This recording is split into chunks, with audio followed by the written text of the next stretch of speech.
রেমিটেন্সধারী যারা বাংলাদেশে টাকা পাঠায় পৃথিবী থেকে, তারা আজকে যে ভোটের একটা সুযোগ পেয়েছে, অবভিয়াসলি তারা খুব খুশি।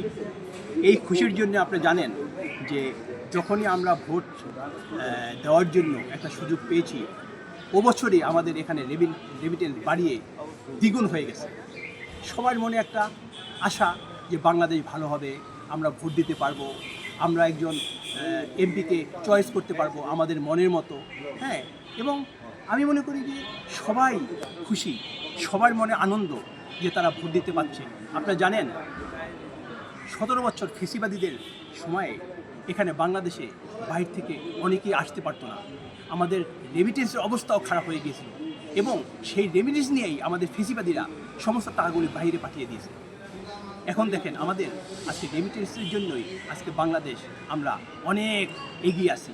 ইনশাল্লাহ আমাদের প্রবাসী যারা আমরা রেমিটেন্স বাংলাদেশে পাঠাচ্ছি, তারা সবাই আনন্দিত এবং সবাই চাচ্ছে সুন্দর একটা বাংলাদেশ হোক, যেখানে আমাদের ভাই বোন মা বাপ আমরা সবাই মিলিয়ে থাকব এবং বাংলাদেশে কোনো ফেসিবাদী থাকবে না, মানুষের কথা বলার অধিকার থাকবে, মানুষের ভোটের অধিকার থাকবে এবং আমাদের দেশটা আমরা ইউরোপের মতো এগিয়ে নিয়ে যাব।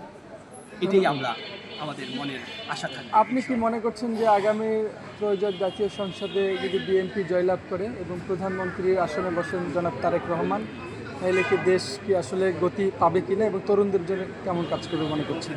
অবশ্যই, এটা তো বলার অপেক্ষা রাখেন। আপনারা জানেন আমাদের 31 দফা, ওই দফাটা যদি আপনারা অনেকেই পড়ছেন, ওই দফাটা করবেন এবং দীর্ঘ 17 বছর পর আমাদের নেতা, প্রিয় নেতা বাংলাদেশে ফিরছে। আপনি জানেন তার চাওয়া পাওয়ার কিছু নেই। আমাদের প্রিয় নেত্রী পৃথিবী থেকে চলে গেছে, তার বাবা জিয়াউর রহমান, মরহুম জিয়াউর রহমান, সেই ছিল বাংলাদেশের একমাত্র নায়ক, যে এই বাংলাদেশকে গোটা বিশ্বে পরিচিত করিয়েছে। তার ছেলে, একমাত্র ছেলে, তার চাওয়া পাওয়ার কী আছে? সেটাই চাবে বাংলাদেশ উন্নত হোক,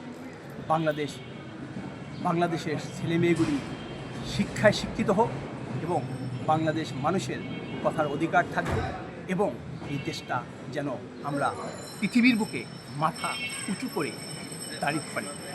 ধন্যবাদ। আপনি আপনার পরিচয়টা থ্যাংক ইউ। আমি প্রেসিডেন্ট সুইডেন বিল। নামটা?